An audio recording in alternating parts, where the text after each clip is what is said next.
liturgy. We see it as a theme throughout the Bible.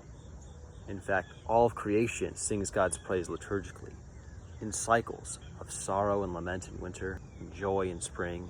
The idea of liturgy is woven into the very fabric of the cosmos. And as we can see from the book of Revelation, it's even written in heaven as the angels continually stand around God with censers of incense and continual chants. We can see it in the Old Testament with the complex sacred objects and ritual that Moses is told to create.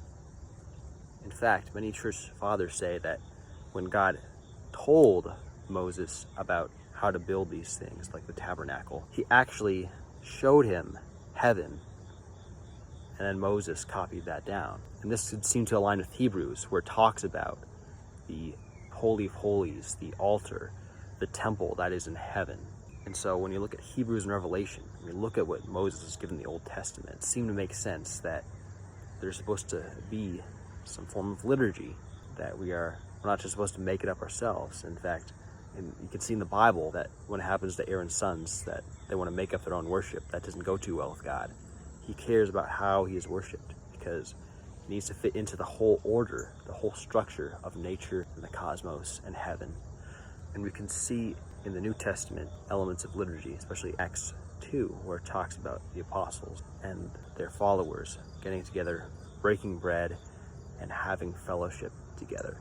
We can see it throughout the church fathers that the idea of liturgy, it's growing organically out of that synagogue worship in the first century that the church grew out of. In fact, the church would still meet in the temple and go to the temple until it was destroyed. So the idea of liturgy is very woven into Christian history. It's woven into the Old and New Testaments, even in nature itself. However, what's interesting is that there's no specific guidebook for liturgy in the New Testament that specifically gives us a liturgy. So we have to assume that these are passed down, because otherwise, how would we know that it's our worship that we're offering up to God and what he wants, unless the apostles had the key to liturgy, because it's that important to God how we worship him in spirit and truth. So I hope this has been a blessing.